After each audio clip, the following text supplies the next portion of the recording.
The next session, which is a panel conversation, is going to be about AI incorporation.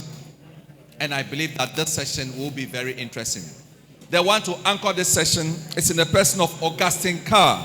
He is the Manager Operations, Industry and Domain Solutions, International Donor Affairs at Deloitte. Augustine, Kaah, over to you. Please invite your panelists and let's have this wonderful conversation on AI incorporation. You will love it. A round of applause for Augustine as he comes in to take this session about AI incorporation. I need a microphone here, please. Okay, yeah, here.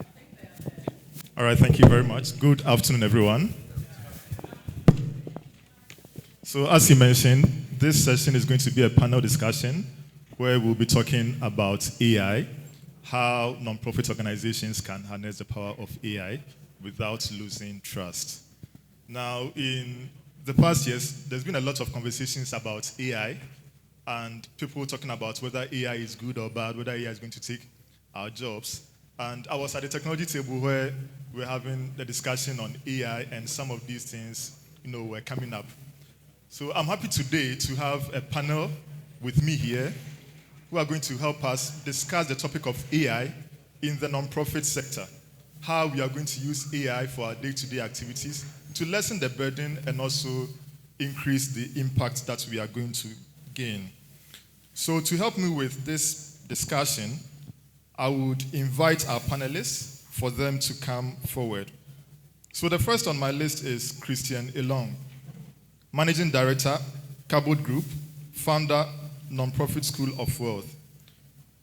Christian is a nonprofit leader, researcher, and trainer with over 11 years of experience in nonprofit leadership and 9 years specializing in resource mobilization and innovative financing models for civil society organizations. His work focuses on helping organizations transition from donor-dependent models to sustainable and diversified funding systems through strategic partnerships, alternative financing models, and institutional sustainability frameworks. He has supported hundreds of African nonprofits to build predictable funding systems using grants, partnerships, and domestic resource mobilization strategies. Ladies and gentlemen, Christian.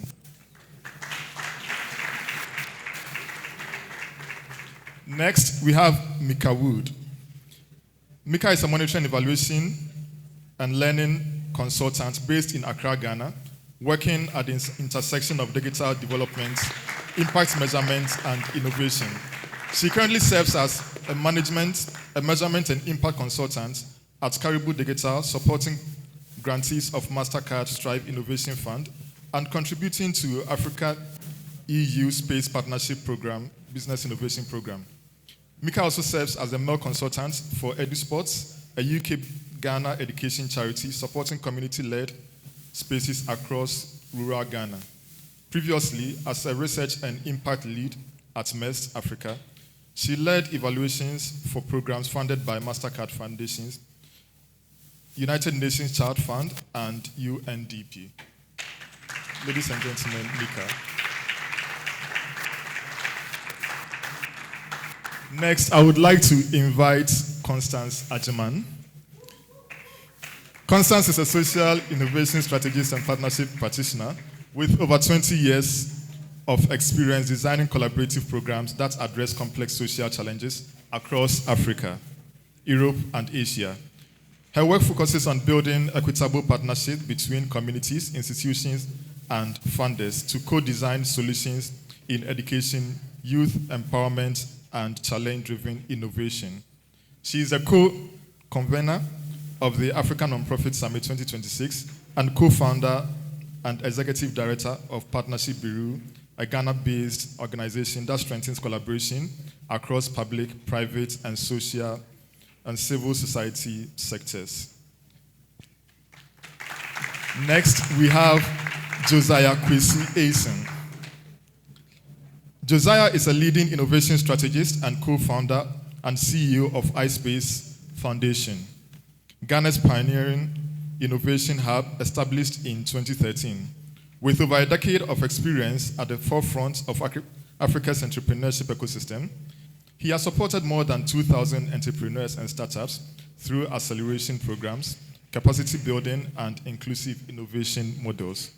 Known for his founder-centric approach, Josiah blends strategic thinking with hands-on coaching to help startups secure funding, structure operations, and build sustainable business models. Ladies and gentlemen, Josiah. So we will now move on to the panel discussion. So thank you once again, and you are welcome. So for this session, we will be asking our panelists some questions, and in case you have your question, please do write your questions down. There will be a Q&A session where you would also get a chance to ask your question. So I would like to start with you, Christian. So the first side we want to talk about AI is in terms of fundraising. Now we know within fundraising there are lots of activities that go on, and we would like you to tell us what are the areas within the fundraising process that nonprofits struggle, and how can AI also help them improve these activities in the fundraising process? So thank you so much, Augustine, and thank you also to the organizers of this event for the unique opportunity of being here. When we talk about domestic resource mobilization or fundraising, AI has a lot to do or a lot of contribution to bring. As we all know, the process is usually divided from the search period, the proposal writing, and then the follow-up. And there are many ways that AI can be used effectively. From my experience working with CSO through the Nonprofit School of Wealth, I've noticed that most or majority of the teams are struggling mostly at the level of the preparation or donor research. So majority are using what we usually call spraying and praying. It's like they reach out to many donors at the same time, and they are praying that one of them, hopefully, will always give them a response. But the reality is that most of the time, when the donor research is not focused, when it's not targeted, there are little results that usually come out of it. So AI then could help in targeting more, and reaching out to the right donor. The second area where majority of them are having challenges is at the level of proposal writing. Proposal writing here in the sense that in many CSO, and I believe you will agree with me here, is that they are, from my experience, 85% of NGO do not have a dedicated resource mobilization personnel. So in many times, there are people in the organization who are having a double hat. So you will see someone, he could be a communication officer, he could be a program manager, or even the CEO, but he has that double jacket, of running programs or running communication and also doing resource mobilization. So because of this, when there is a need to then engage in resource mobilization, whether it is proposal writing or fundraising, the person do not have the time to actually sit down and do the work effectively. So which means that the proposal writing is usually generic.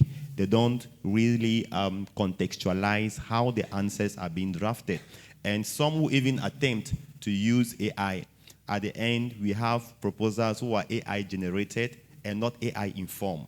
The difference is that when it is AI generated, there is a lack of your soul, your human touch to it. But when it is human informed, the AI tool is just used, to do the background information, the background work, and you contextualize the information with more insight. And the last element that most teams are struggling is with the follow-up. Majority of the time, after meetings, it's difficult to reach out to say thank you because so many things are piling up. So those are the areas that I have observed over the time that many CSO across Africa are having challenges when it has to do with fundraising. Thank you. Okay, thank you. That's very insightful. So the next question, Mica, I would come to you on that. From the monitoring and evaluation perspective, how do you think that nonprofits can use AI to, get insight from the data that they have? And in doing that also, there are instances where AI can be a bit biased depending on the data that it gets. So there is this instance of a company deploying an AI tool to help them with their recruitment. Now, they realized that all the candidates that the AI was picking were all males. So they were asking themselves, why is it that they are not getting good females to apply? So it was after they did their search that they realized that the base data that was given to the AI of qualified candidates, they were all males. So automatically the AI thought that for someone to be qualified, the person should be a male. And that's one area of biasness that AI can bring in. So from the M&E perspective, how do we get insights from this data using AI, but then also manage the biasness of the tool? Thank you for your question, actually. I think it's actually one of the biggest issues we are having now.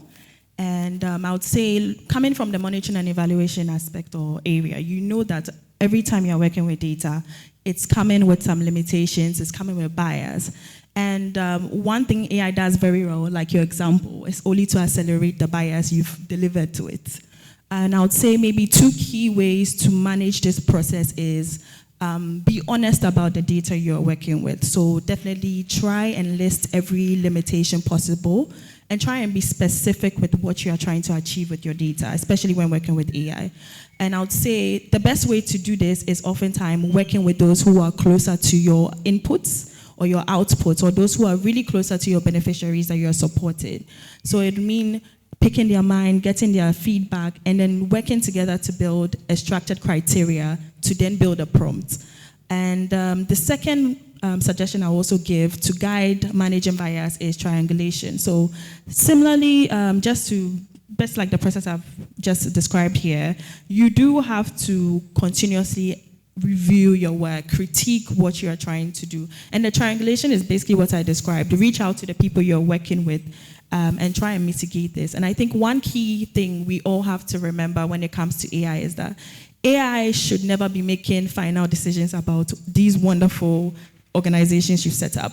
You at the core know the impact you want to achieve. You at the core have all the insights that you need to review. AI is only there to guide you and support you. So always remember that AI drafts and your organizations decide. Thank you. Okay, thank you very much. That's a very good insight. So Josiah, I would come to you next. So still talking about reporting on the data, but then from the communication perspective, how do you think we can use AI to facilitate the storytelling process? And also in telling the story, how are we able to target the right audience, especially within certain localities in terms of their language and their culture? How can we use AI to tell a story that they can relate to?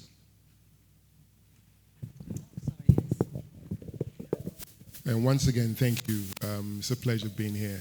When it comes to storytelling with AI, I think it's pretty much changed the way in which narratives are being told. In the past, when you look at reports, it's all editorial, right? And you just have to read the whole thing just to kind of get insights from it. But nowadays, you can just upload a report and it will give you deeper insights into it in terms of, who said what can you get this meaning from? So you might probably make a project in Kumasi, for example, but then on the surface, there was a borehole problem. I think one of the ladies even used that. But then if you go deeper, it might give you insight that, the reason why the people are not using the borehole is because it saves them time. They were able to use the time to do other things. And so that deeper insights is what AI is going to draw out for you. And the beautiful part about that is you're not only reporting the editorial part, you can, and again, Mica talked about it, prompt it to then create a video from the reports. See, now, not only are you reporting from a digital point of view, as in the report itself, you can create a video out of it. Now, who are you reporting to? And I think AI has kind of made it a little bit easier when it comes to storytelling. When you're reporting, you always have to think about the different stakeholders that you're reporting to. Sometimes we only think about the donors and then report it to them, but you also report into your team, because your team also need to understand what it is that is being done. So AI will help you break that down and not make the external report too heavy for them. You can use dashboards and all of these other things. So again, when it comes to storytelling, you have to ask yourself, who am I communicating to? the AI would then be able to do all of this for you. So you prompt it and say, okay, this is the report. I need to report to 3 different stakeholders. From this particular project that we've done, let my team have this side of it, and it's able to tell the story for you. And I think we also visualization, because now it's made reporting a little bit more affordable, right? And I think that's the conversation that we need to have.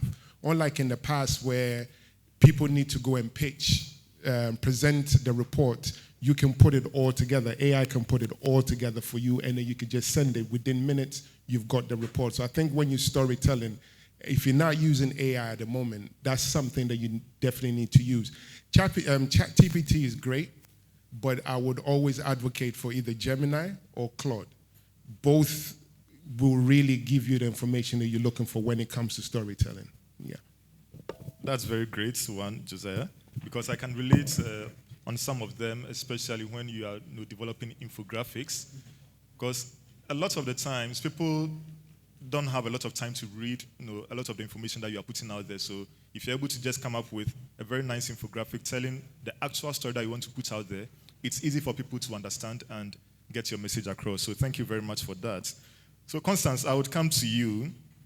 As a non-profit leader, we know non-profit leaders are usually very stretched with a whole lot of things that they are doing. So how do you think we can use AI to lessen the burden on non-profit leaders so that they can have a lot of time on their hands to focus on other critical issues? Thank you for that question.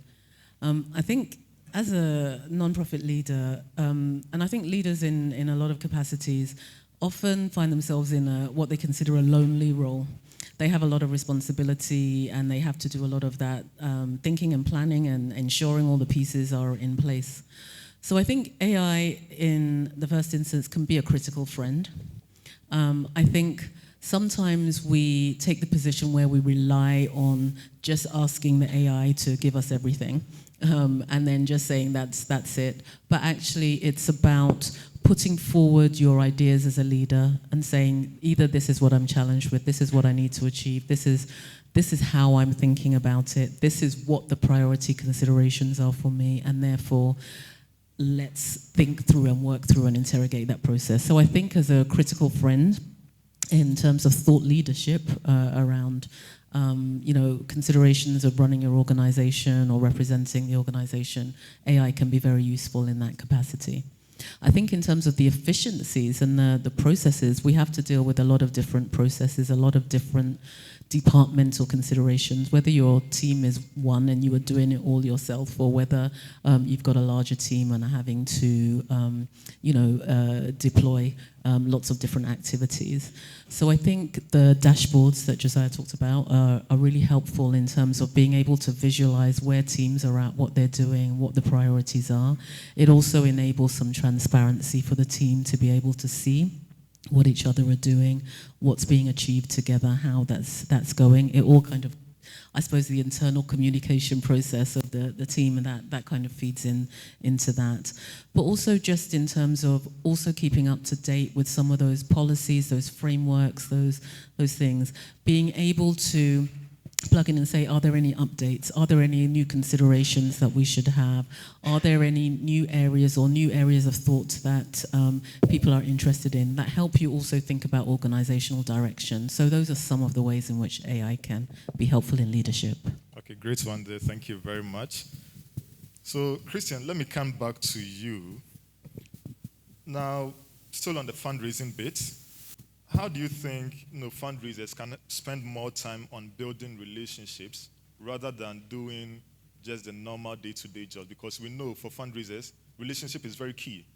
And you need to go out there, build the relationship that would help you to get the funds that you're looking for. So how do you think AI can help you build those relationships and ease up the time of doing normal day-to-day job activities? Okay, thank you for the opportunity. So for you to be able to get more time, you always need to be more efficient, and more productive. And I believe that AI has a very key role in playing into that.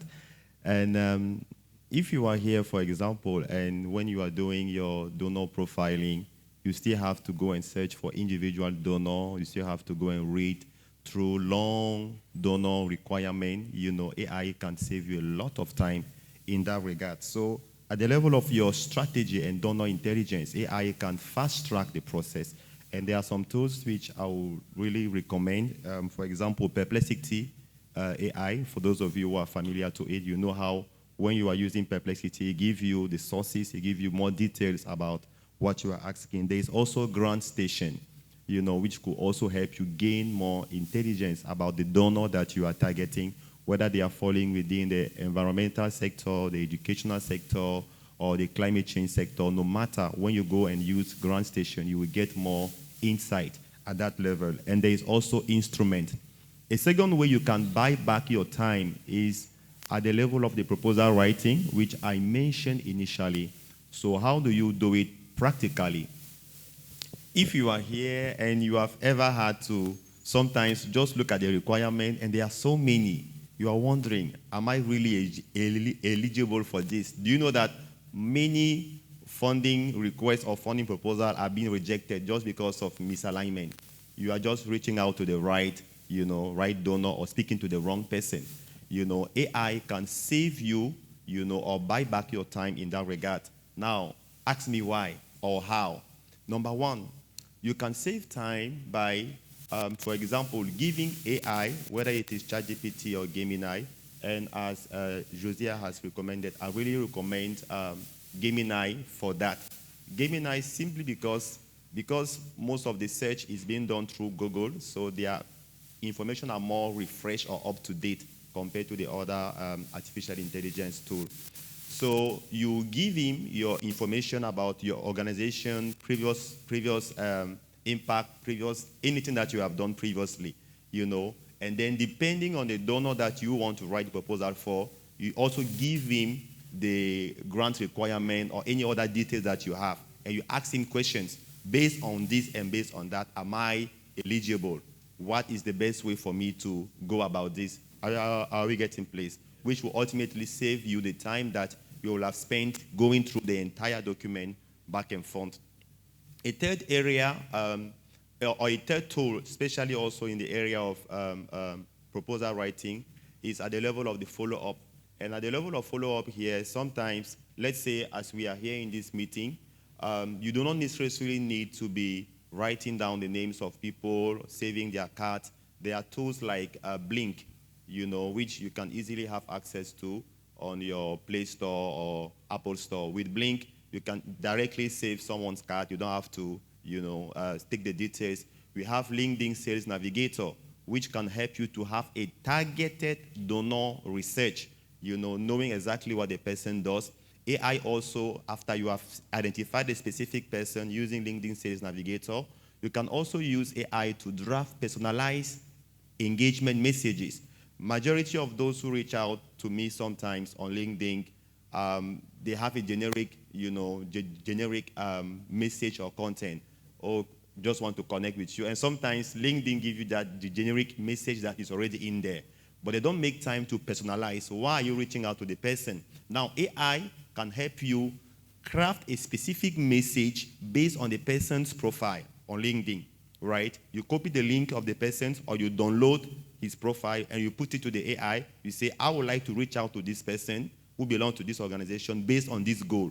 Craft a message that has, I think on LinkedIn is like 300 characters, that has 300 characters on an area that will be of interest for the person, right? So by giving you a contextualized message, you are increasing your rate of getting a feedback from that person that you are trying to reach out to, and avoid sending either LinkedIn messages or email that have no responses, and this saves you time and make you more effective. AI can also help you in the reporting or the follow-up. How? Practically, now it's possible with agentic AI, right, to basically automate, the sending of email. There is also Salesforce. For those of you who are familiar with Salesforce, they have a CRM system where you can basically personalize the email that you are sending to each donor, right? Whether it is a thank you email, an impact update, or just a check-in. You don't have to always be the one sitting at the back doing it, right? You can automate it with AI tools in such a way that you can use your time in a more effective way for coffee meeting, on-site visit, or doing call.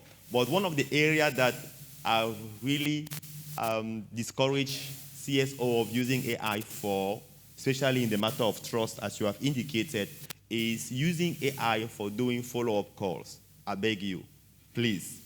It is highly not encouraged, because when someone receives an AI call, you ultimately know. And I believe if you are here, you sometimes know when you are calling MTN or Vodafone, when it's an AI tool that is speaking to you.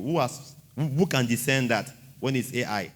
And I believe you're not that happy. You say, will it really answer the way I want it to be? So for the sake of trust, right, it's not encouraged, but for the sake of preparation, engagement, reporting, AI can do a lot, and there are many tools out there that can do that. Thank you. That's very great, Christian. And I like the part about using AI to craft custom messages to LinkedIn. I think it's a very smart way of contacting people on LinkedIn. Now, Josiah, let me come to you. So since we are still talking about using AI to reach out to people, how do you also use AI to target people that you want your communication to go to? So after doing your story about the project and everything, you definitely wouldn't want to just send a story out there to anyone, but then you want it to reach the right audience. So how are you going to use AI to get your story to the targeted people? Great question. I think from a marketing perspective, those that kind of, sometimes you're on Facebook and then you see things popping up on your screen and you're thinking, how did that come to me? In the background is reading things that you're interested in. In the beginning, I think what happened was that a lot of us were more content, we've been fed content. Now, AI has made sure that we've moved from that space to now interest space. We're in the interest era now. So it's able to pick up who is interested in this particular content, in this particular area, this demographic and everything else, because it picks up all that information. But you have to pay for it. It's not free, right? So when we have this communication, we need to be very clear. It's not free. But the danger here is we don't want NGOs to start looking like tech companies, because then you get this AI to do this, and then you end up being the only person trying to prompt this, prompt that kind of situation. What we need is the human side of the NGO itself using the AI to then send that information. So again, before you engage, ask yourself, who am I communicating to? Where are they? The platforms are important. If your audience or your demographic is more Instagram-based, then that's where you need to direct your AI to kind of draw out that information. Because if you then put a lot of things on Facebook, those demographic that you're looking for will not get it. So you, the human, have to decide where your content needs to be, who you're communicating with, and then the AI will do the work. Because now AI itself is changing, right? Because a lot of agents now, because there's a difference between the large learning models itself, like Claude and all of these other things, but then you've got agents that literally, who's seen the movie Matrix? You've seen Matrix, right? So you see Agent Smith. You see the way they used to just move between terminals and stuff, right? Right now we have AI agents that do exactly the same thing. So they are sitting there listening, figuring out, okay, this person over there right now needs to create a video too. I can prompt my Claude to say at this particular time, send this message to that person. So they literally just scouting, finding out who is interested in what, and then it sends the message to. So the best way is link your LLM, because LLMs are really reasoning and knowledge-based. So the Claudes of this world, they're just knowledge-based. They don't act the way these other agents act. So the agents literally are the ones that send the message. They're the ones that find out who is doing what. So again, you need to then add another layer to what it is that you're doing. So the storytelling part is literally you figuring out who is interested in the stories that you need to tell, what demographic you're communicating to, and again, it's able to even tell you how many seconds people watch your content for, right? So you need all that back-end data to be able to then tell a good story. See, so again, I will always say that don't just, just go get the ChatGPTs of this world. You need to link it up with other agents as well for you to then be able to tell a very good story. So, but let's not become a technical company. Remember, you're an NGO. You're just using technology. Don't start becoming a tech company, please. Be human. Thank you very much, Josiah. That's very insightful. And I want to believe we are all learning a lot from these conversations. Yeah. So I'll be moving on to my last two questions. And then after that, we'll get into a Q&A session. So if you have a question, please start preparing your questions, and then we'll come to you soon. So Mica, let me come to you. We've spoken about using AI for your reporting, and I think a lot of the conversations that we've had, we are talking about how to use AI for reporting and storytelling. But one angle that we also want to look at is how do we use AI to learn from our data that we have? Because there are instances where sometimes we forget about the learnings that we've picked from previous programs into the next one, and we keep on repeating the same mistakes. So how do we use AI to learn from the data of previous projects and programs to influence the ones that we'll be doing in future?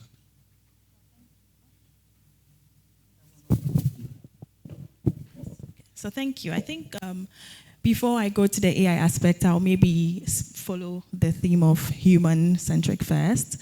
And I would say the whole issue or the whole point of learning is based on the work culture of the organizations. And I'll say one of the reasons why a lot of times you would notice that there's a gap in referring or remembering what was done in a previous project or an instance that you've worked on is because, unfortunately, that means your culture is reporting based in the sense that you're only focusing at a particular point in time on what happened and neglected it. So it means that your business is currently designed to be more outward focused and more donor based to solve certain issues.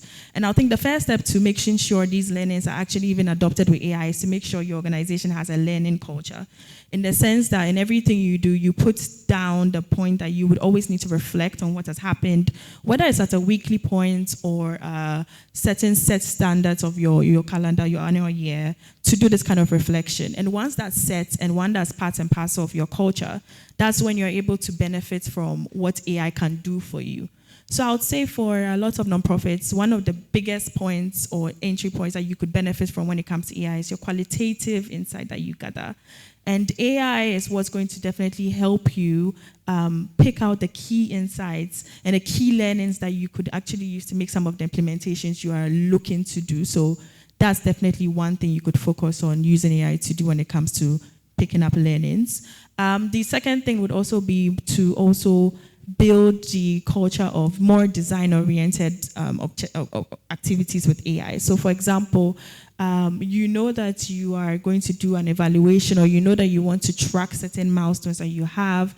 It's at this point where you could use AI paired with your priorities and requirements to be able to guide what you'd like to be learning quarter per quarter, month per month on each section that you actually focus on.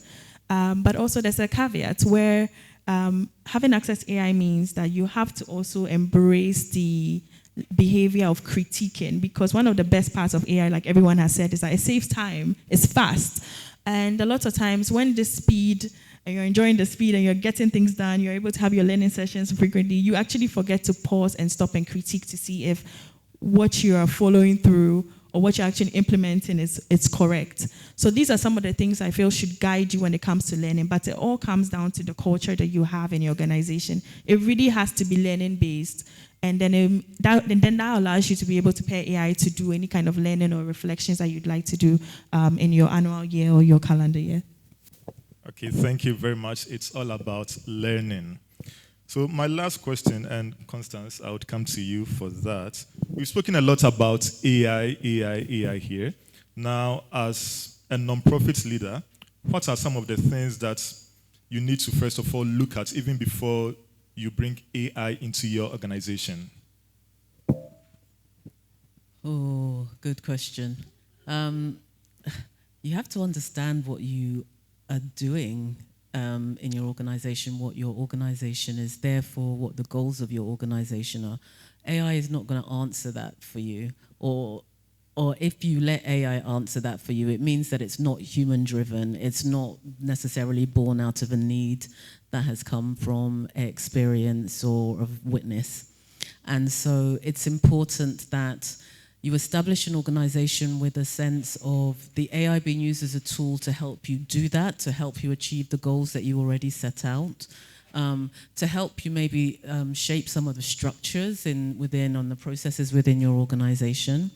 But you have to ultimately, and you and your team have to ultimately know why you are there, what you are doing, and what you are doing it for, and what you hope to achieve.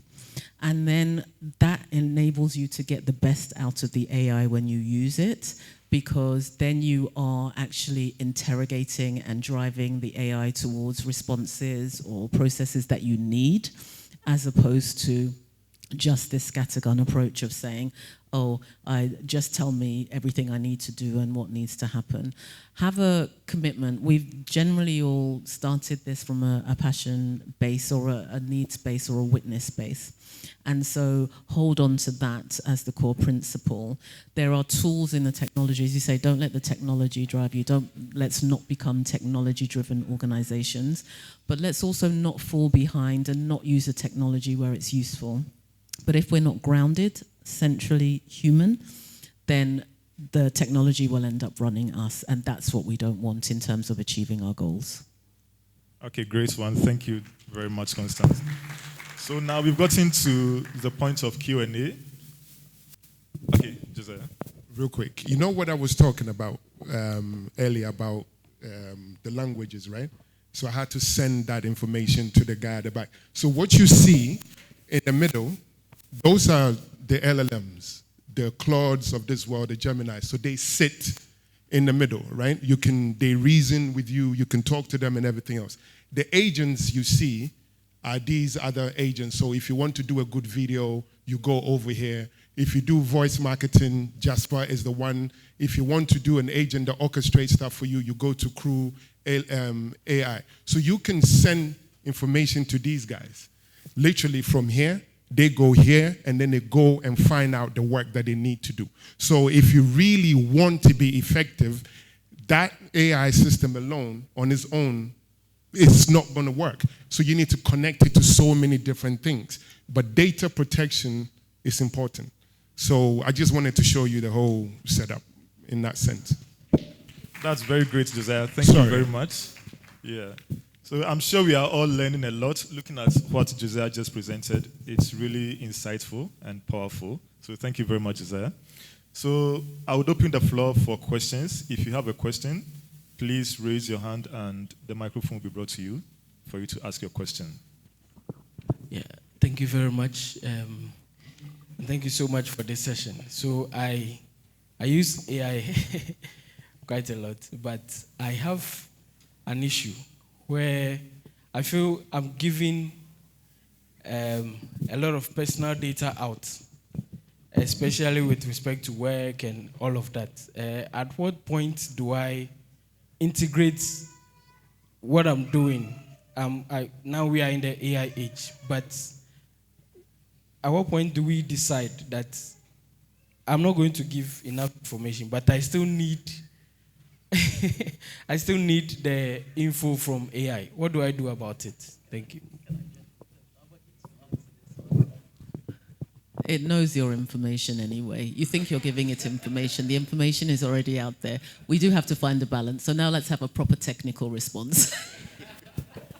Yeah, I think the danger is, as you rightly said, it already knows the information. But from a company point of view, you need to have rules, right?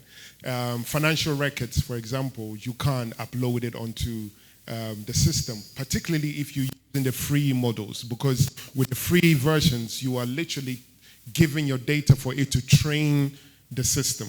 So you can tick a box and then say that this information, I don't want you to use it to learn. So then it will not use it. technically. We know that's not true, but that's what you're doing, right? You have to, but then things like, particularly those of you that work in the NGO space, so that a lot of the information that you collect from your beneficiaries, don't put it up. Like sexual cases and all of these other things, particularly if it's got the individual's name and everything to it, don't upload it. Doctor's report and all of that, don't upload it. So you need to have some sort of information that you can keep offline, but then as a company, you need to have a rule as to what kind of information you can put online. But regardless, they already know this information anyway. Sorry. Yes. Thank you, Josiah and Constance. Okay. Thank you very much. My name is Samuel Jomeku, and I'm representing NIDB Foundation. So I wanted to ask, we've been using AI to write grants, proposals, and all the things that help us in our organizations. At what point do you think that many donor organizations are going to be checking to see and say, well, we don't want people who have used AI to write this grant, and we'll be looking for human, answers to give grants? It's a great question, and I think it's unfair that organizations are doing that now, getting an AI to check another AI to see if the report that I sent you is being done by AI. But the point is, writing a grant takes time, expertise, and all of these other things, right? A lot of small organizations can't afford these experts. This is why AI has come in to do that. So if a small organization somewhere is doing an amazing work and they can put into AI and then give it a report, why are you penalizing them, right? You gave us the tool and we are using it. The only problem here should be if I'm reporting on something that I didn't do. You were supposed to do the due diligence yourself, right? As a funder, do the due diligence. Find out who the right organizations are on ground. Because this, you want me to send you a report in 3 weeks or on this deadline. I'm in Tamale working hard to get you the report. Am I not able to use the AI and send you the report? So is that because we don't really want to do that human interactions. That's why we are trying to bring in new rules and say, oh, I use an AI to check if your report was right. We need to move away from that. So I think as organizations, we need to speak with one voice. The technology is here to stay. We are going to use it. Figure out how to ensure that you can tell the right report from the wrong report. Simple. Okay, in addition to what Josiah has indicated and concerning your question, the reason why major donors are very keen in ensuring that you have not used an AI tool is to see the authenticity of what you are sharing and that you are not just giving them, raw material that have not been properly processed. Let's not forget that data donors are interested in making impact and making real impact. So if you are communicating and they have the impression that you have not thought, there's not like a human thinking process behind the reporting and it seems automated, it may negatively influence how they assess your proposal, right? So in as much as AI is encouraged to be used, we need to do it a smart way. And there are promptings out there that basically enable you, after using AI for drafting or writing, to humanize your content. There are specific tools for that. There are specific AI prompting for that. You can even ask, this content that I've written, make it more human, or you look online, humanizing AI content to get those things. So I think AI is there to stay, yes, but it should not make us lazy. AI come to complement how structured your thinking process, your organizational systems are. It does not replace your human ingenuity. If you are smart, AI will make you smarter. If you are dumb, AI will make you dumb. Is it dumber? Dumber, yeah. Because actually, AI is an amplifier. Who you are, AI will just make it bigger. So be smart and use AI effectively, efficiently to amplify your productivity, to amplify your impact, to amplify your storytelling, to amplify your engagement with donor. But it should not replace your own human ingenuity. Thank you. Thank you very much. Can I just add very quickly? I think sometimes we just get complacent, and it's kind of what is being said, and we accept the first response, or we just kind of, it's the lazy factor, right? I've asked the question, I've got a response, therefore that should be right, I should put it in. I always think about the relationship with an AI as a conversation, an interrogation. What do you mean by that? Like, I'm continually prompting to interrogate what is there, to make sure that it's not only something that is generated and I've sent out and I don't really have a clear understanding of, that I've had a real conversation to say, I want to understand what this means. I'm not putting out something there that I don't understand. I want to make sure that represents me. So if I don't agree with what that says, then I'm removing that or doing that. And I think we have to be much more critical and interrogatory with the work that we do with AI. Great, thank you. Yeah, just to add to that, I think maybe a suggestion or something I have started to do is just pick a paper and pen and try and draft my thoughts before I start my conversation. Because the reason why I think you're right to say, why are they critiquing this? And I think now, even with certain innovation funds as well, they do say AI is encouraged, but we want to see your message come through. And it's only because when you are opened any of your generic tools that you're using, we have to be very honest. We forget to stop and maybe reflect on what we actually want to do before we start typing our way. So in every task that you're doing, I would say just spend a minute. I think we're going back to school when we had to do summaries and everything. And maybe just point down what you actually want to achieve from the conversation. And you'd be surprised that your tone and your voice and what's really important to you will not be lost in the conversation. I just wanted to add that to what we are doing. And just 1 minute.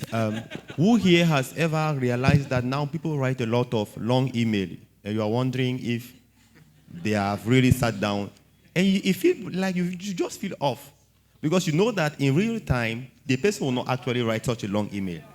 But because it's AI, you will just pump it, send it back to you, boom, that you have to do the homework of reading. Are we getting? So there is that disconnection when you have the impression that the person communicating with you have no respect for your time and for your person. That's the message you communicate. It's not only about you using AI or not. It's about what message does it come across. If you are looking for money from me and you don't have time to write properly, meaningfully, contextually, what tells me that if I give you my money, you will use it well? Are we getting place? So in as much as AI is good, let's use it well, because if not, you see reports, hallucinations. The data up here, the data here is not the same.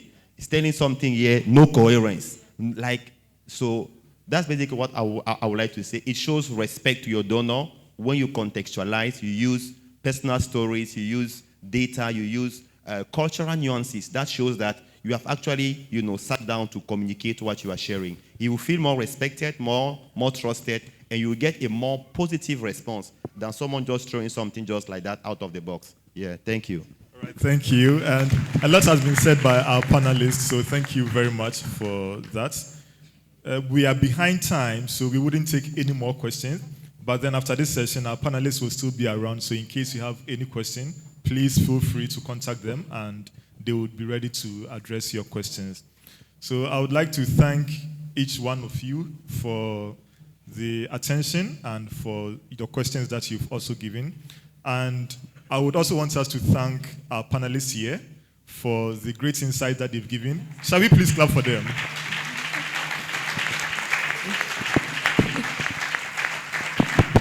So I want to believe that from here, we are not just going to keep what you've learned here in our books or in our notes, but then we're actually going to implement them, because we want to see changes in our institution so that by the next time we come here for the next summit, people would have stories to tell.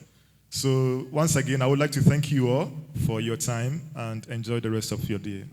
Well, a round of applause for our honorable panelists. It's been an interesting conversation. I'm sure you enjoyed it as much as I did.